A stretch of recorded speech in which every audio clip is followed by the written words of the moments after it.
Hey, now in this video, I'm going to show you which side was sanded and which side was not sanded. And it's very obvious, as you can see, because I'm going to take alcohol. It's glass cleaner, but it's got a lot of alcohol in it. You can take rubbing alcohol to it too and spray it. Okay, if you just restored a boat and you're not sure if you got all the oxidation off, or if you just paid a detailer to restore your boat and you're not sure if they did it right, let me show you a quick and simple step.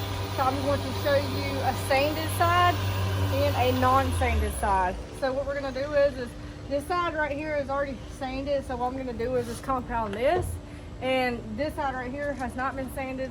So I'm just going to compound over it and see if we can cut through that oxidation. And then when we're done, we're going to go in with our invisible glass. It's the same as alcohol. You can use rubbing alcohol, do the same thing, and wipe over both sections and see which side bleeds back.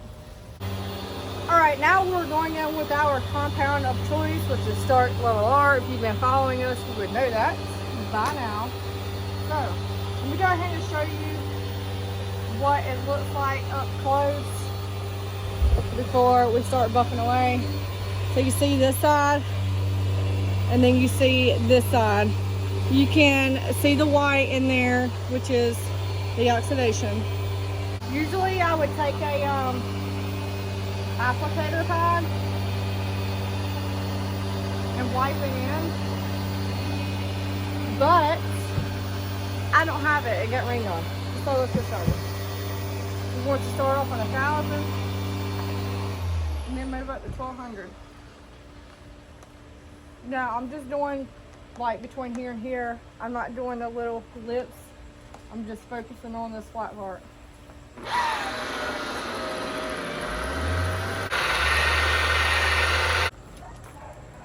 Alright, now let's see.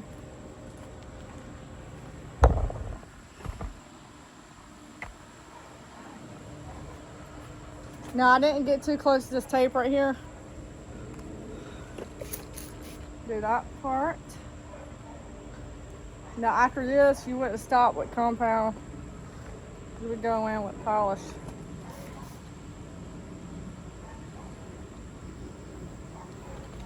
Ooh-wee. We have a rinser. Go figure. Yep. And there you have it. This came right back. Definitely this Monterey with this hard gel coat and black. And this did not come back. I just did not compound right there because I didn't really sand good enough right there. But here, you see, and then it's faded. Now, we would go ahead and polish.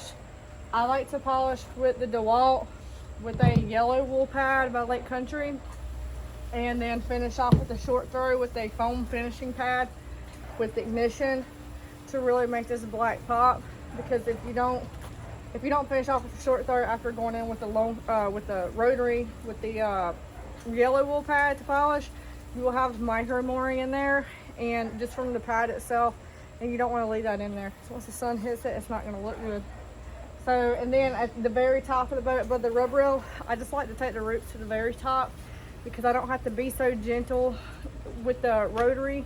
You can just take that roots with the Blue Force foam pad by Lake Country and give it a lot of pressure without worrying about anything, because you can only do so much in tight areas with the rotary when polishing. So I like to keep the rotary below the rub rail and the roots at the top. And the roots, you ain't gonna go on with the short throw because you're already doing that foam step or whatever. So just let me know if you have any questions below.